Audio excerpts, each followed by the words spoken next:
किसान भाइयों, आज की इस वीडियो में हम आपको कंप्लीट जानकारी देंगे कैसे आप अपना वर्मी कंपोस्ट का बिजनेस स्टार्ट कर सकते हैं, कैसे आप अपना बेड बनाएंगे। डिटेल में पॉइंट बाय पॉइंट आपको बताएंगे पूरी जानकारी, कैसे बेड तैयार करना है, कैसे ज़मीन का चयन करना है, दिशा क्या रखनी है। कंप्लीट जानकारी के लिए हमारे साथ हैं निर्मल जी, जो कि वर्मी की एक्सपर्ट हैं। तो आइए उन्हीं से जानते हैं इसके बारे में कंप्लीट डिटेल में। नमस्कार किसान साथियों। जैसे कि काफ़ी लोग हमारे को कॉल करके पूछते हैं, भाई हमें वर्मी कंपोस्ट का काम करना है, हम कैसे करें। और हम काफ़ी दूर से हैं, पूरे इंडिया से और इवन पूरे विश्व से हमारे पास कॉल्स जो आती हैं, उनके लिए हम ये जानकारी देने जा रहे हैं। किसान साथियों, जब भी आपने बेड का लेआउट बनाना है, ये इस तरीके से बनाना है भी कुछ बेड आपके इस साइड लग जाएं, आने वाले टाइम में कुछ बेड इस साइड लग जाएं। और जो ये हमने बीच में 12-13 फुट की गली छोड़नी है, इससे हमें क्या बेनिफिट मिलेगा भी, अपना जो गोबर आएगा, रॉ मटेरियल आएगा, वो यहाँ पर आप गेर सकते हैं और यहीं से इधर वाले बेड भी भरे जाएंगे और इधर वाले बेड भी भरे जाएंगे, जिससे आपको लेबर कॉस्ट बिल्कुल कम पड़ेगी। और ये एक इस सेगमेंट के अंदर हमने सबसे इम्पोर्टेंट चीज़ है, सबसे पहले हमें ये जानना भी जो ज़मीन का हमने चयन करना है और हमने ज़मीन जो तैयार करनी है प्रॉपर, वो कैसे करनी है। आप ये देखें भी, आपने जैसे ज़मीन जो लेनी है 9 बाई 30 फीट की ज़मीन आपने एक सेट के लिए आपने यूज़ करनी है, और उसके अंदर उसको समतल कैसे करना है ज़मीन को। ये जैसे हमारे भाई कर रहे हैं, ये समतल बीच में से हमने थोड़ी ऊंची रखनी है और साइडों से हमने इसको मतलब एक शेप देनी है भी, 1-2 इंच की ढलान दे के भी जो अपना बेड के ऊपर हम पानी लगाएंगे वो पानी बाहर नाली में निकले।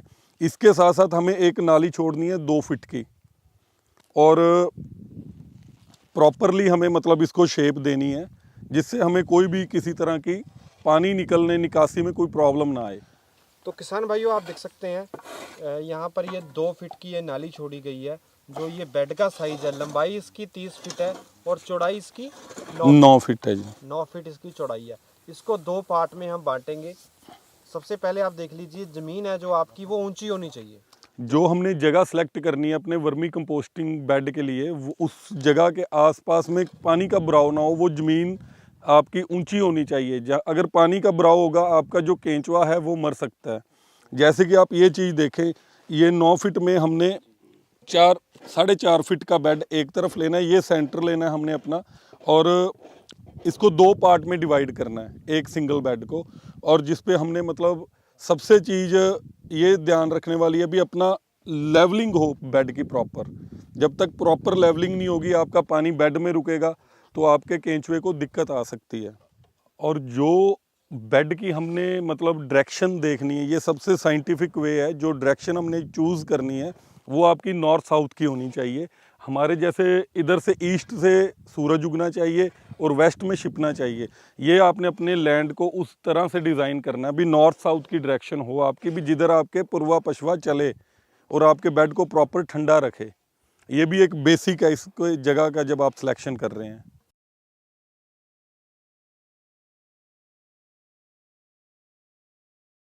और जो हमने बेड बनाना है, बेड के साथ हमने ये 2 फीट की नाली रखनी है, जिसके अंदर हमें मतलब अपना काम करने में आसानी हो। पुराली आप यहाँ उतार सकते हो, और आपका जो वेस्ट वाटर है, जो वर्मी वॉश निकलेगा, इन्हीं नालियों से बहकर उसको आप कलेक्ट कर सकते हो।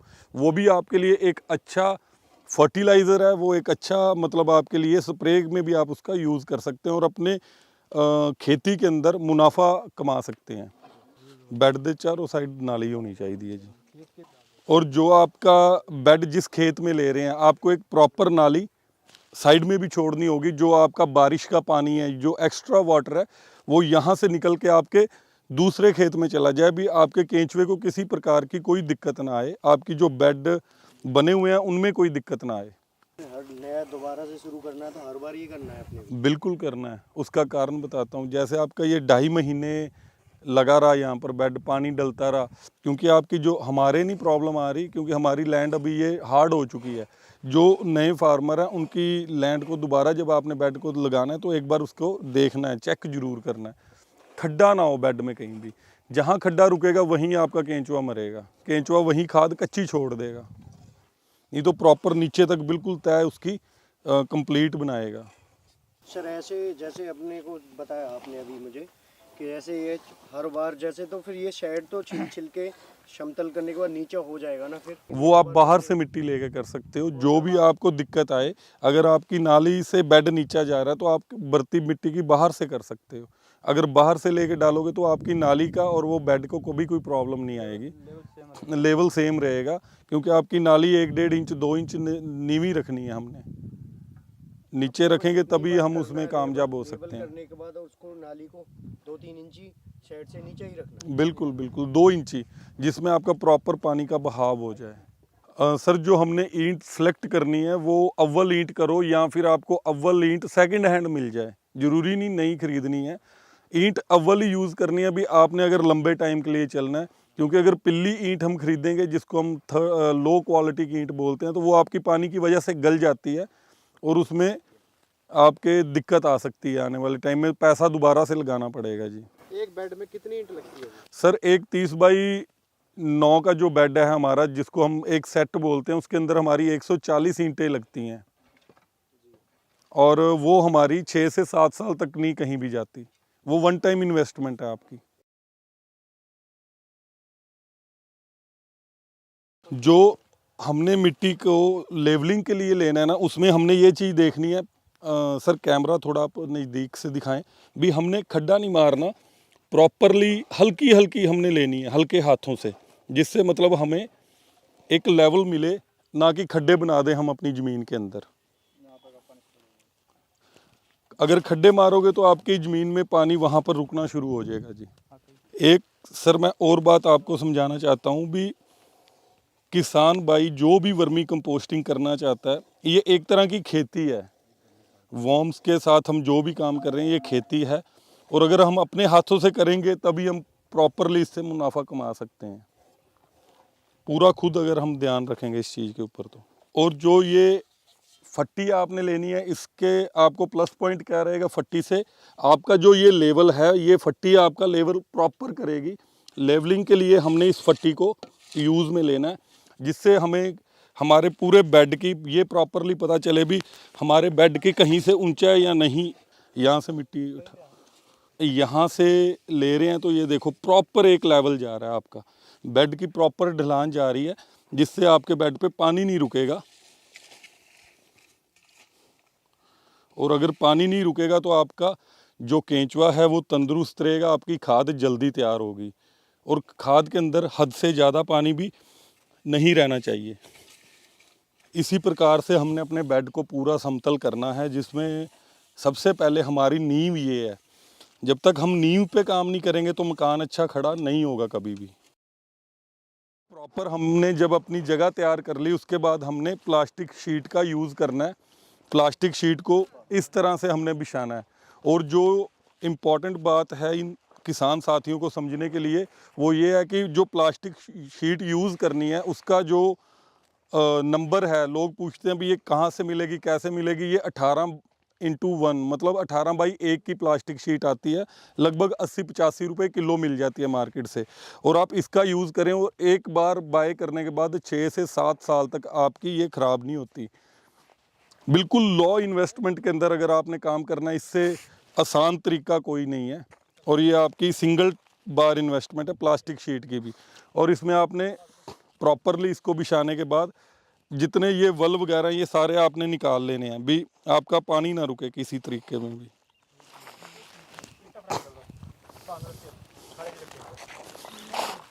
अठारह बाई एक का साइज है जी दा। और एक इम्पॉर्टेंट बात जो आपने ध्यान में रखनी है, जब आपने ईंटें लगानी है अपने बेड के ऊपर, तो ईंटों के साथ में आपके, नहीं गलत लगा रहे हो आप, ईंटों के साथ में आपको आधा पौना इंच जगह प्लास्टिक की शीट की छोड़नी है, जिससे आपकी ईंट गोबर डलने के बाद ऐसे नीचे को नहीं खिसकेगी। ये आपने आधा इंच पौना इंच जगह छोड़नी है ईंट के साथ, और आपकी ईंटें कभी भी नीचे नहीं, नाली में नहीं गिरेंगी, और आपका गोबर नहीं गिरेगा नाली में जी। और इसी तरीके से हमने अपने बेड की बाउंड्री बनानी है, सिंगल ईंट का यूज़ करके। और एक चीज़ ध्यान में रखने वाली और है, ईंट ऐसे नहीं लगानी कभी भी। ईंट ऐसे ही लगेगी, उल्टी ईंट लगेगी। किसान साथियों, ये अब हमारा बेड भरने के लिए तैयार है, जिसमें आपका सिर्फ 140 ईंटें और एक प्लास्टिक शीट का यूज़ हमने किया है मिट्टी के ऊपर, और इसके अलावा हमने कोई भी खर्चा नहीं किया। ये सबसे कम इन्वेस्टमेंट में आप इस तरीके से कर सकते हैं। ये प्रॉपर हमारा तैयार हो गया। अब हमने इसमें गोबर भरना है, वो आपको आगे दिखाएंगे भी इसमें गोबर कैसे भरा जाएगा। किसान साथियों, जो गोबर आपका डेयरी से या गौशाला से या आप अपना घर का कलेक्ट करके उसका ट्रॉली से जब उतरेगा और उसको आपने इस तरीके से ठंडा करना है, और ये पानी आपने तब तक मारते रहना है इसके ऊपर से जब तक ये आपका पानी नीचे से निकलना शुरू नहीं हो। जो आप ये गोबर देख रहे हैं, इसको ऑलरेडी 3-4 बार पानी लग चुका है, और आपने इसको पाइप से, कई लोग पूछते हैं पानी डालें किस चीज़ से, आपने 1 इंची आधा इंची के पाइप से आपने प्रॉपरली इसको पानी से वॉश करना है, और लगातार 2 से 3 दिन हमने अपने गोबर को सुबह शाम वॉश करना है अच्छी तरह से भी, जिससे आपके गोबर के अंदर जो भी इम्प्योरिटीज़ हैं वो सारी निकल जाएं और आपके केंचुए को कोई भी प्रॉब्लम ना आए आगे चल के खाद बनाने में। और ये बिल्कुल इतना ज़्यादा आपने पानी मारना भी जब तक आपका नीचे से ये पानी कंप्लीट ना हो जाए। इसे बोलते हैं कोल्ड प्रोसेस। और जो गोबर है, एक चीज़ और ध्यान, इससे अपने को क्या बेनिफिट मिलेगा, ये एक तरह से हम केंचुए का खाना तैयार कर रहे हैं, और जो खाना जितना नरम होगा, क्योंकि केंचुए को कोई भी दांत नहीं रहते तो उसको स्वेलो करने में आसानी होगी। ये आपने अच्छी तरह से पानी डालना है, जितना ज़्यादा से ज़्यादा डाल सकें। पानी आपने 3 दिन के अंदर सुबह शाम 6 बार वॉश करना है इसको, और अच्छे तरीके से वॉश करना है। वॉश मतलब कि अच्छे तरीके से पानी निकालना है, नहीं कुछ नहीं करना। कई किसान साथियों का एक और सवाल रहता है, पाजी भी इसको कहीं कसी से पलटा वगैरह तो नहीं मारना, तो हमने किसी तरह से छेड़ने की ज़रूरत नहीं, ये पानी अपने आप ही नीचे चला जाता है। बिल्कुल बिल्कुल बिल्कुल जी, नुचड़ जाए। जिवें हल्का जिहा हार्ड होया सी, पानी लगन नाल फिर नरम हो गया। वो टाइम पीरियड अपना गोबर जो है ज़्यादा से ज़्यादा 10 से 15 दिन 20 दिन पुराना होना चाहिए। 20 दिन से पुराना गोबर हमने यूज़ नहीं करना। काफ़ी लोग बताते हैं भी पुराना गोबर, जैसे इंसान बासा खाना नहीं खा सकता, वैसे ही जो केंचुआ है वो बासी गोबर दोगे, डिकम्पोज हुआ गोबर दोगे तो वो उसका खाना नहीं है, वो मतलब उसको बीमार करेगा। हाँ जी, गोबर ताज़ा होना चाहिए। हमने तब तक पानी डालना है, जैसे ये देखो पानी नीचे से निकलना शुरू हो चुका है, फिर आपने पानी बंद कर देना है। फिर शाम को आपने उसी तरीके से पानी दोबारा से डालना है। जब आपके गोबर में से पानी नीचे से निकलना शुरू हो जाए, आपने बंद कर देना है पानी को। ये एक तरीका है पानी लगाने का जी। अब किसान साथियों, ये एक चीज़ समझने वाली है भी, जो हम गोबर बेडों में डाल रहे हैं, जैसे हम अपने बेड में गोबर डाल रहे हैं, उसको पटकी नहीं मारनी, आराम से रखना है बिल्कुल।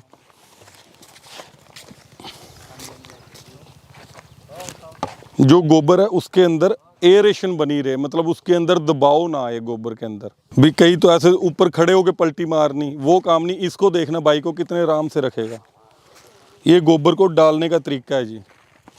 अगर आपका गोबर इस तरीके से डलता है तो आपके बेड के अंदर हमेशा केंचुआ बढ़िया तरीके से चलेगा, जिससे उसको कोई प्रॉब्लम नहीं आएगी। प्रेस नहीं करना, ये देखना आराम से, बिल्कुल आराम से ऐसे आपने डालना है। और जैसे ही गोबर की आपको हाइट सेंटर से 1 फीट हो जाती है, तो आपने अपने हाथों से इसको एक शेप दे देनी है। प्रॉपरली हमने एक कबरनुमा शेप दे देनी है। इसको बोलते हैं विंड्रो मेथड। विंड्रो मेथड इसलिए बोलते हैं भी, जो आपकी ये कबर जैसी दिखने वाली शेप है जी। आराम नाल इत्थे सेंटर च रखो।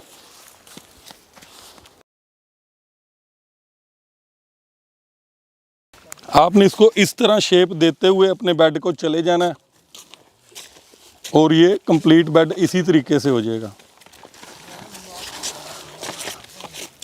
एक सार बिल्कुल बेड को आपने शेप देनी है, अपने हाथों से ही देनी होती है, या आप फावड़े से दे सकते हो। क्यों, आपको हाथ लगाने में भी दिक्कत नहीं आएगी। इसमें कोई स्मेल नहीं आ रही गोबर में, ये बिल्कुल खाना बन चुका है केंचुए का। आपने इसी शेप से अपना पूरा बेड कंप्लीट करना है। अब आपने अपने बेड की हाइट चेक करनी है। भी आपको कैसे पता चले भी ये सेंटर से 1 फीट हो चुका है। आप एक लोहे की रॉड लें, उसको आप इसके सेंटर में ज़मीन लेवल तक जाने दीजिए। उसके बाद जैसे ही यहाँ पर पहुँच गया, इसको आप अपना फीते से या इंची टेप से माप सकते हो भी हमारा 1 फीट हो गया है। गर्मियों में 1 फीट से ऊपर नहीं करना, सर्दियों में आप 1 से सवा फीट कर सकते हैं। बेड भरने के बाद हमने इसकी जो ऊंचाई है वो 1 फीट देने के बाद इसको ये हमने कबरनुमा शेप दे दी, और कबरनुमा शेप से देने के बाद हमने अच्छी तरह से इसके ऊपर पानी लगाना भी, कोई कमी पेशी अगर अभी भी गोबर के अंदर है, कच्चे गोबर में, वो निकल जाए, और जिससे हमारा केंचुए का जो खाना है वो बिल्कुल मुलायम तैयार हो। जैसे ये देखो, ये बिल्कुल अब मुलायम हो गया। तो ये मुलायमपन हमने अपने बेड के अंदर लेके आना है, जिससे हमारी जो खाद है वो अच्छे तरीके से केंचुआ खा के तैयार कर सके। इस प्रक्रिया के बाद हम अपने बेड के ऊपर अब केंचुआ ट्रांसफ़र करेंगे। वो आपको बताते हैं वो कैसे ट्रांसफ़र होगा। जो केंचुआ जब हमारे बेड पे डलेगा तो वो डलते इस गोबर को एक्सेप्ट कर ले और इसके अंदर चला जाए। कई बार होता है गोबर अगर गर्म रह जाएगा तो केंचुआ नीचे नहीं जाएगा। अच्छी तरह से अब इसको हमने ठंडा कर लिया। अब केंचुआ जब जाएगा वो जाते सार इसमें मिल जाएगा 10 सेकंड के अंदर। हाँ जी, 10 सेकंड के अंदर। अगर आपके बेड में केंचुआ नहीं जा रहा, समझ लो आपके बेड के अंदर कमी है, अभी भी गर्म है आपका बेड, तो इसको प्रॉपर पानी दो, तो फिर आपको कोई भी प्रॉब्लम नहीं आएगी। अब जो उस बेड पर हमने केंचुआ डालना है, अपने वर्म्स डालने हैं, वो हमने जो लेने हैं वो आपको दिखाते हैं कैसे कलेक्ट होकर आपने नए बेड पे डालने हैं जी। किसान साथियों, जो आपका पुराना बेड होगा उससे आपने नए बेड पर जब केंचुआ ट्रांसफ़र करना है, जैसे आपके बेड की 30 फीट लंबी हाइट है, तो आप लोग उसका 2 हिस्से कर सकते हैं, या अगर केंचुए की क्वांटिटी ज़्यादा है तो आप इसके 3 हिस्से भी कर सकते हैं। तो हमने ऐसे अपना केंचुआ नए बेड पे लेके जाना है। ये सारा केंचुआ है जी, ये हमारा केंचुआ नए बेड पे ट्रांसफ़र के लिए तैयार है बिल्कुल। तो आपने अपने वहाँ से केंचुए को ऐसे पलटी देनी है और अपने नए बेड के लिए तैयार करना है। हेलो सर, मेरा सवाल ये है कि ये तो आपके फार्म में है, अगर हाँ जी। कहीं दूसरे जगह से हम लेके आ रहे हैं, किलो का क्या हिसाब रहता है? जैसे कहते हैं कि 300 रुपये किलो इसका मार्केट का रेट है। बिल्कुल, तो बिल्कुल। आप कैसे हम एक जगह से लेकर दूसरी जगह लेके आते हैं, और केंचुआ लेते समय किस चीज़ का ध्यान रखें, और ये वैरायटी कौन सी है? सबसे पहले सर ये वैरायटी है असीनिया फटीडा, जो कि ऑस्ट्रेलियन ब्रीड है। और केंचुआ जब भी आप कहीं से भी ख़रीदें तो आपने ये चीज़ देखनी होती है, अभी 1 केजी के अंदर आपका 1000 से ज़्यादा केंचुआ होना चाहिए। 1100-1200 के करीब आपके 1 केजी में आते हैं। जैसे कि आपको यहाँ पर एक चीज़ दिख रही होगी, ये कितनी ज़्यादा क्वांटिटी में हमारा केंचुआ हमारे बेडों के लिए तैयार रहता है जी। ओके, ये गिनना पड़ता है। हमारा इसका एक प्रोसेस है, हमने 1 फीट एरिया के अंदर हमने काउंट किया हुआ है, और हम जब भी किसी भी अपने मतलब किसान साथी को केंचुआ देते हैं तो हमने उतना केंचुआ हमने काउंट किया हुआ है, भी इतने एरिया में इतना केंचुआ आपको मिलेगा। तो वो 1 केजी के अंदर अप्रॉक्सीमेटली 1000 से 1200 बड़ा, छोटा और अंडा तीनों तरह का केंचुआ आपको मिलेगा। और उसके साथ आपके खाद भी रहेगा, भी जैसे 2.5 से 3 किलो खाद में आपको 1 केजी केंचुआ मिलेगा जी। ओके, ऐसा नहीं हो सकता भी केंचुआ अलग से मिले। नहीं, वो ऐसे अगर अकेले को छोड़ोगे तो ये मर जाएगा, ये इसका खाना है, साथ में जाएगा ही जाएगा जी। ओके, सर जैसे हमारे पास असम, कर्नाटक, हिमाचल, या फिर आप कह सकते हो तेलंगाना, उड़ीसा हमारा केंचुआ हम भेजते हैं, तो वहाँ पर हम इसकी एक प्रॉपर पैकिंग करके भेजते हैं। भी रास्ते में ये 3-4 दिन 5 दिन ट्रांसपोर्ट पे लगें तो इसकी ख़त्म ना हो, मरे ना ये, तो उसके लिए हम इसमें कुछ कच्चा खाद भी छोड़ते हैं, जिससे भी हमारा केंचुए को खाना मिलता रहे प्रॉपर टाइम टू टाइम जी। और जो सर सीलबंद बॉक्स होता है उसमें जिंदा रह सकता है? नहीं नहीं, इसकी जो प्रॉपर हम पैकिंग करते हैं वो कर्टन और अखबार वगैरह से करते हैं, भी जिससे आपके केंचुए को हल्की फुल्की हवा भी मिलती रहे और इसका वो अपना पूरा काम करता रहे। जा सकता है, बाय कोरियर नहीं है जा सकता? नहीं, ये बाय कोरियर नहीं, ट्रांसपोर्ट से जाएगा। और मिनिमम अगर आपने दूर ट्रांसपोर्ट में मंगवाना है तो मिनिमम 1 क्विंटल केंचुआ हम ट्रांसफ़र करते हैं, इससे कम 5 किलो 4 किलो केंचुआ नहीं जाता जी। सर एक ही सीन ये है कि सर जैसे यहाँ पे आप पानी डालते हो इसको, अब ये 4-5 दिन वहाँ ट्रांसपोर्ट में रहेगा तो पानी का सीन कैसे रहेगा? पानी तो डल नहीं पाएगा ना शेड पे। क्योंकि इसके अंदर ही गोबर का इतना मॉइस्चर हम मेंटेन करके देंगे भी, जिससे इसको पानी खाना सब कुछ मिलता रहे रास्ते के अंदर। इस तरीके से हम अपने बेड पे केंचुआ ट्रांसफ़र करते हैं जी, और इसको फिर हमने हल्के हाथों से सेंटर में फैला देना है, फिर ये पूरे बेड में अपने आप चला जाएगा जी, अपने आप नीचे चला जाएगा। अभी आपके सामने 2 से 10 मिनट में, क्योंकि हमने अपना एनवायरनमेंट अच्छा बनाया हुआ है बेड का। ये जो आपका केंचुआ है आपके बेड के टेम्परेचर के अकॉर्डिंगली 10-15 सेकंड 20 सेकंड में आपके बेड में चला जाएगा। जैसे ये 30 फीट लंबा बेड है हमारा 1 बाई 4 बाई 1 फीट, 1 फीट में 1 kg केंचुआ डलेगा भी, वो अपने वजन का 1 दिन में खाना खाता है। तो जैसे ये 30 फीट लंबा बेड है, इसमें हमारा 15 क्विंटल गोबर के अंदर 30 kg केंचुआ डलेगा। वो आपको 2 महीने में आपकी खाद बना के बिल्कुल तैयार आपको देगा जी। सर ये कितना मल्टीप्लाई हो जाता है 2 महीने? ये 2 महीने में अपना 2 गुना हो जाता है जी, बिल्कुल जी। यहाँ से आप अकेली खाद नहीं, आप अपना जो केंचुए है वो भी आपका डबल हो जाता है हर 2 से सवा 2 महीने 2.5 महीने के अंदर अंदर भी आपके इसी बेड से आपके 2 बेड नए लग जाएंगे। ये में कितना केंचुआ लगता है सर? 60 kg। हाँ जी, हाँ जी। यानी कि एक साइड 30 kg, दूसरी 60 kg जी। किसान भाइयों, सबसे बड़ी चीज़ जो नए साथी वर्मी कंपोस्ट का निर्माण करना चाहते हैं, अपनी खाद तैयार करना चाहते हैं या बिजनेस के पर्पज से करना चाहते हैं, वो अपने काम को छोटे से शुरू करें, क्योंकि आपका खुद का केंचुआ ही आप पैदा कर सकते हैं। इसमें आप इनकी ब्रीडिंग करवा सकते हैं और आप अच्छे से अपनी खाद के साथ साथ अपना केंचुआ भी प्राप्त कर सकते हैं। किसान साथियों, अब इसके बाद जो हमारा अगला स्टेप है वो है पुराली डालने का, जो हमें अपने खेत से ही मिल जाती है, और वो भी एक हमारे पर्यावरण को बचाने के लिए हम जो पराली को जला रहे हैं उससे ही हम इसमें यूज़ लेके अपना पैसा बचा सकते हैं। शेड का काम आप पुराली से ले सकते हो, और इस तरीके से आपने पुराली डालनी है। गर्मी के अंदर आपने ध्यान देना, पुराली पतली डालनी है, सर्दियों में पुराली थोड़ी मोटी रखनी है हमने, और कहीं से भी आपकी खाद कवर होने के बिना ना रहे। हर जगह से आपने इसको प्रॉपरली कवर करना है, और पूरे बेड को आपने इसी तरीके से ढकते हुए चलना है, और उसके ऊपर फिर से हमने पानी का छिड़काव कर देना है कि आपका जो बेड है वो फिर उसके साथ जो पुराली है वो हल्के से चिपक जाए। और गर्मी के अंदर हमने इसी पुराली से कूलर का काम लेना है, और सर्दियों में रजाई का काम लेना है जी। ये समझने वाली बात है, इसलिए हम इस मेथड को सबसे सस्ता लो इन्वेस्टमेंट मेथड बोलते हैं। तो सर आपने बड़ा शेड क्यों नहीं डाला है? जैसे सरकार बोलती है कि आपको हम सब्सिडी देंगे इसके ऊपर 2-3 लाख रुपए की, और आप बड़ा शेड डालें और नीचे पक्का करें, उसमें फिर होदियाँ बनाएं, वो क्यों नहीं किया सर आपने?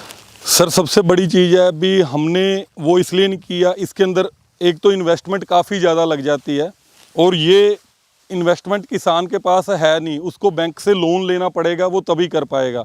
और ये काम जब आप स्टार्टअप करते हो, ये पहले दिन से किसान मार्केटिंग में अगर असफल रहे तो वो किस्त कहाँ से लौटा पाएगा। बट हम इसके अंदर ये चीज़ इसलिए करते हैं भी किसानों को सस्ते में फ्री जैसा ये सिस्टम तैयार करके और अपनी आमदनी का साधन बना सकें। और इससे जो ये पुराली है हम डाल रहे हैं, ये शेड ही है हमारा, फ्री ऑफ कॉस्ट वाला शेड है, और ये कूलर्ड शेड है, मतलब गर्मियों में हम इससे अपने बेड को ठंडी हवा देंगे और सर्दियों में रजाई का काम लेंगे। बारिश हो जाए ज़्यादा तो ये भी एक किसान साथियों का क्वेश्चन है, अगर बारिश ज़्यादा हो जाए तो हमने बारिश के दिनों में क्या ध्यान रखना है भी, हमने इसके ऊपर डेली जो पानी दे रहे हैं पहले 30 दिन हमने वो पानी नहीं देना, हमने इसका मॉइस्चर चेक करना है डेली रोज़ाना। हमें सुबह नहीं ये काम करना, शाम को हमने अपने बेड को ये चेक करना है अपना ऐसे हाथ डाल के भी बेड ठंडा है या गर्म। ये टेम्परेचर हमने अपनी इस त्वचा से चेक करना है भी गोबर ठंडा है या गर्म है।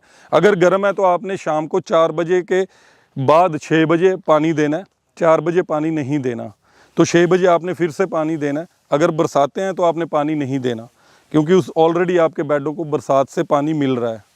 और ज़्यादा बारिश हो जाए तो कोई दिक्कत नहीं, कोई प्रॉब्लम नहीं। बनाए बेड जहाँ पर आपका पानी खड़ा ना हो। खड़ा ना हो जी। हमने अपनी जगह की सिलेक्शन वहाँ करनी है जहाँ पर हमारे खेत में पानी का बहाव ना होता हो, और हमारे खेत में अगर बारिश भी हो जाए तो हमने अपने निकलने के लिए जो ये नालियाँ छोड़ी हैं, इनसे हमारा सारा पानी दूसरे खेत में या किसी खड्डे में निकल जाए। सेकंड प्रोडक्ट जो हम वर्मी कंपोस्ट से ले सकते हैं, वो जो हम पानी का छिड़काव करते हैं 10 से 12 दिन बाद वो हमें वर्मी वॉश के रूप में मिलना शुरू हो जाता है। उसे भी कलेक्ट करके आप अपने खेतों में यूज़ कर सकते हैं और उसे सेल भी कर सकते हैं। ये दोनों प्रोडक्ट आपको एक ही काम से मिलेंगे, एक वर्मी खाद और सेकंड वर्मी वॉश। आप वर्मी वॉश इकट्ठा करते हो सर? हम अपने खेतों के लिए करते हैं, बेचते नहीं हैं। जैसे आपका ईंटें लगी हुई हैं, आप कलेक्ट करो उसको, वो भी प्रोडक्ट है। तो सर आपका वर्मी वॉश कहाँ इकट्ठा होता है? हमारा वो खड्डा लगा हुआ है जी। बहुत से किसान साथी हमें ये सवाल पूछते हैं हम इसकी मार्केट कहाँ पर करें, ये कहाँ बिकती है। इंडिया में तो आप बेच ही सकते हैं मेरे किसान साथियों, इसको आप अपना एक्सपोर्ट का लाइसेंस बनवा के पूरी दुनिया के अंदर सेल कर सकते हैं, क्योंकि एक हिंदुस्तान ही ऐसा देश है जहाँ पर गोबर की मात्रा सबसे ज़्यादा रहती है, देसी गाय का गोबर और भैंस के गोबर की, जिसके अंदर सबसे ज़्यादा गुणवत्ता होती है। और इसे आप दुबई, फॉरेन कंट्रीज़ के अंदर भी एक्सपोर्ट कर सकते हैं, उसके लिए कोई ज़्यादा खर्चा नहीं है। तो किसान भाइयों, जब आप इसके ऊपर पराली डाल दें तो इस तरीके से आपको इसके ऊपर पानी डालना है, पानी की बौछार करनी है। और इसका ये फ़ायदा रहेगा आपको कि जो आपने पराली डाली है वो अच्छे से चिपक जाएगी और नीचे अंधेरा बनेगा, और जिससे कि आपके वर्म्स हैं वो अच्छे से काम करेंगे। किसान भाइयों, जब आपका बेड तैयार हो जाए और आपको जो ये पानी लगाना है, ये 30 दिन तक लगातार आपको सुबह पानी लगाना है। जब मौसम ठंडा होता है सुबह सुबह, तो आपको इस तरीके से पानी लगाते रहना है। किसान साथियों, जैसे हमने इस पे पानी जब लगाना है तो पानी का हमने ये देखना भी साइडों से हमारा हल्का निकलना शुरू हो जाए, भी आपके पूरे बेड को प्रॉपरली पानी लग चुका है। और जब ये प्रक्रिया आप लगातार 30 दिन तक करेंगे, उसके बाद आपने 10 दिन पानी नहीं लगाना, पानी बंद कर देना है। उसके बाद जब आप देखेंगे अपने बेड को, वो भी मैं आपको दिखाता हूँ किस तरह से खाद तैयार होगी। ये हमारा 40 दिन पुराना बेड है, और इस 40 दिन पुराने बेड पे जब आप पुराली उतारेंगे, सारी उतार, तो आप पाएंगे भी आपकी पत्ती जैसी बुरबुरी खाद, चाय पत्ती जैसी बुरबुरी खाद बनकर बिल्कुल तैयार हो चुकी होगी। और इसको हमने कलेक्ट कैसे करना है उसका भी आपको तरीका हम बताते हैं। 40 दिन जब आपके कंप्लीट हो जाएं, 40 दिन बाद अपने पूरे बेड से आपने पुराली ये अपना इम्प्लीमेंट से हमने इसको कंप्लीट उतार लेना है। और उसके बाद आपने ये चीज़ देखना भी हमारा जो केंचुआ है वो खाद के ऊपर पड़ा हुआ है, तो हमने खाद को हल्के से कुरेदे से कुरेदना है। जैसे ये हम कुरेद के आपको दिखा रहे हैं, तो इसमें देखो आपका केंचुआ ऊपर आएगा। और काफ़ी लोग पूछते हैं भी ये केंचुए को खाद से अलग कैसे किया जाए। जब आप अपनी खाद को कुरेदे से कुरेदेंगे, उसके बाद ऑटोमेटिकली आधे घंटे तक आपने छोड़ना है, तो केंचुआ आपके नीचे वाली खाद में चला जाएगा, ऊपर सिर्फ आपकी भुरभुरी खाद तैयार होगी। उसको आपने एकत्रित कर लेना है और अपनी मशीन में शनाई के लिए डाल देना है। और दोबारा से आपने खाद कलेक्ट करने के बाद प्रॉपरली पुराली दोबारा उसी तरीके से अपने बेड को ढकने के बाद फिर हल्के हाथों से पानी दे देना है, ज़्यादा पानी नहीं देना। और फिर तीसरे चौथे दिन आपने पुराली उतार के अपनी खाद कलेक्ट करनी है। वही सेम फिर प्रक्रिया 5 से 7 बार होगी, आपकी लेयर पर लेयर खाद तैयार होती जाएगी और आपने उसको कलेक्ट करते जाना है। यानी कि उसको उड़ेते रहें और अपनी खाद कलेक्ट करते हैं। बिल्कुल जी, बिल्कुल। तो कितनी बार उतरते हैं खाद? ये आपकी 5-6 बार। सर मशीन से इसलिए हम इसको शनाई में डालते हैं भी जैसे कोई ना कोई जब आपके खाद आती है डेयरी फार्म से या गौशाला से, तो जेसीपी के बुराव के टाइम में कुछ मिट्टी के कण इसमें आ जाते हैं। ये मिट्टी को केंचुआ नहीं खाता, आपके सामने है। और इस मिट्टी को जब आप शनाई में डालेंगे, मिट्टी अलग से हो जाएगी और आपकी जो खाद आपने कस्टमर को देनी है वो एक अच्छी रूप के अंदर आपकी खाद आपके पास उपलब्ध होगी। अगर आप इसको छांव में रखते हैं, शेड के नीचे या पेड़ों के नीचे रखते हैं, तो आपकी इसकी लाइफ है जो 2 साल तक आपके यूज़ करने के लिए अच्छी खाद रहती है जी। धूप में नहीं रखना इसको। जैसे बोलते हैं कि गोबर की खाद है वो 2 साल तक खेत को रखती रहती है और जितनी पुरानी होती है उतनी अच्छी होती है, तो इसके केस में क्या है सर? इसमें जो केंचुए ने खा के तैयार कर दिया वो एक डीकम्पोजिशन प्रक्रिया है जो आप क्वेश्चन कर रहे हैं। ये केंचुए ने खा के खाद तैयार कर दिया, ये उससे 8 गुना ज़्यादा ताकतवर है। तो हम उसका कंपैरिजन इससे नहीं कर सकते, क्योंकि ये खाद एक केंचुए वर्मी के प्रोसेस से होकर निकली हुई खाद है ये। जैसे काफ़ी किसान लोग हमसे ये चीज़ के बारे में पूछते हैं भी जो डीएपी यूरिया हम डाल रहे हैं और वर्मी कंपोस्ट को डालने के बाद क्या वो नहीं डालनी पड़ेगी। सबसे पहले ये समझने की ज़रूरत है, अभी वर्मी खाद ये आपकी ज़मीन मिट्टी का खाना है। वो केमिकल्स हैं जो आपकी मिट्टी के अंदर कीटाणु होते हैं, बैक्टीरियाज होते हैं, उनके लिए आपने ऑर्गेनिक कार्बन उनको देनी है जिससे वो ताकतवर होंगे और आपकी ज़मीन की इम्यूनिटी को बढ़ाएंगे। और यूरिया डीएपी डालने की फिर आपको कभी भी ज़रूरत नहीं पड़ेगी आने वाले साल 2 साल के बाद। ये खाद अपने आप में भूमि का खाना है। सर इसको हम प्रति एकड़ गेहूं धान के खेत में, गन्ने के खेत में कितनी डाल सकते हैं? अगर हम सर धान की या गेहूं की खेती कर रहे हैं तो 1 टन खाद हमें काफ़ी है। और अगर 1 एकड़ के लिए, और अगर हम बात करें कपास की और ईख की, सब्जियों की, नेट हाउस की, पॉली हाउस की, तो हम 20 से 25 क्विंटल खाद अपने प्रति एकड़ में डाल सकते हैं। ये 1 साल के लिए, 6 महीने के लिए? सर ये 6 महीने के लिए। हर बार जब नई प्लांटेशन होगी तो हर नए प्लांट को खाना चाहिए होगा। ये हर तरह का खाना, 14 तरह के तत्व इस खाद के अंदर रहते हैं। ये प्रॉपरली उस प्लांट को प्रॉपर न्यूट्रिशन देगी और उसकी खाने की हर कमी की पूर्ति करेगी यही खाद। सर ये समझने वाली चीज़ है, जो हमारी ज़मीन है वो उसके अंदर बैक्टीरिया होते हैं, कीटाणु होते हैं। जैसे हमारे ब्लड के अंदर कीटाणु होते हैं, जर्म होते हैं। वो हमारे, जैसे कईयों को कोरोना नहीं हुआ, कईयों को हो गया, उसका रीज़न क्या भी हमारे जो कीटाणु हैं वो लड़ने के लिए मतलब हमारे सक्षम है। तो जो भूमि के अंदर हम डीएपी यूरिया डाल रहे हैं वो हमारी भूमि को ख़त्म कर रहे हैं, क्योंकि वो केमिकल्स हैं। हमने अपनी भूमि को दोबारा से जीवित करना है, तो जीवित करने के लिए हमें इस खाद का प्रयोग करना ही पड़ेगा, क्योंकि ये भोजन है, वो खाद है, वो केमिकल है। ये फ़र्क है जी। 20 कुंटल किले 10 क्विंटल अगर आप उसमें डाल रहे हैं, गेहूँ और धान में, नरमे में भी 10 क्विंटल काफ़ी है। बिल्कुल जी बिल्कुल। 6 महीने फिर कुछ नहीं डाल। नहीं, कुछ डालने की ज़रूरत नहीं। अगर ज़रूरत पड़े तो 10-15 किलो यूरिया ज़रूर डाल सकते हैं, क्योंकि हमारी भूमि पहले से बहुत ज़्यादा उसकी आदी हो चुकी है। तो सर मैं आपसे जानना चाहता हूँ कि हमने इसके अंदर 15 क्विंटल गोबर डाला था, तो हमें खाद कितने क्विंटल मिलेगी सर? हमें 15 क्विंटल गोबर से लगभग 40% मतलब 6 क्विंटल खाद हमारे को तैयार मिलेगी, जो हम अपने यूज़ में ले सकते हैं। अगर किसान साथी अपने खेत में डालने के लिए खाद तैयार करते हैं तो शिनाई की कोई ज़रूरत नहीं। अगर आपने इसकी मार्केटिंग, अगर इसको बाज़ार में बेचना है, फिर शिनाई की ज़रूरत है जी। यानी कि फिर मशीन में प्रोसेसिंग करने की जरूरत है। बिल्कुल जी बिल्कुल। तो सर मैं जानना चाहता हूँ कि हमें 40% मिली, यानी कि 6 क्विंटल मिली, तो बाकी खाद कहाँ गई है? सर जो हमारा गोबर है, हमने 15 क्विंटल गोबर डाला था, वो गोबर हमारा, उसके अंदर पानी भी होता है, वज़न होता है गोबर का। तो ये जब खाद तैयार होती है, इसके अंदर वज़न उसका सूख जाता है और खाना पानी होता है इसका, वो निकल जाता है। वही वज़न आपका 40% मतलब बचता है उसके बाद खाद जी।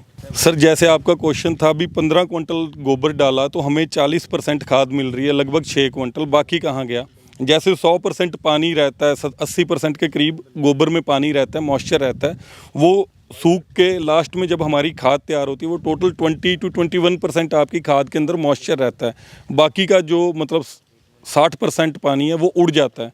तो या वो कह सकते हो भी खाना खाने के बाद उसको केंचुए ने ख़त्म कर दिया उस मॉइस्चर को, क्योंकि केंचुए को भी पानी पीने के लिए चाहिए। तो वो आपकी सिर्फ 40% खाद आपको तैयार मिलती है जी।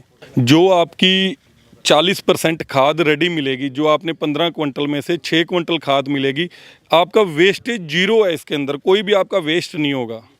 सर का नंबर, एड्रेस मैं यहाँ पे स्क्रीन पे दे रहा हूँ। किसी कोई और जानकारी चाहिए होगी तो यहाँ से देख सकते हैं, जो हमारी मेन वीडियो है उस पर भी जाके आप और जानकारी ले सकते हैं। तो उम्मीद है किसान भाइयों आपको एक शानदार जानकारी देखने को मिली। तो इस वीडियो को लाइक करें, शेयर करें, चैनल से जुड़ने के चैनल को सब्सक्राइब करना ना भूलें। जल्दी मिलता है एक नई वीडियो में। धन्यवाद, जय हिंद।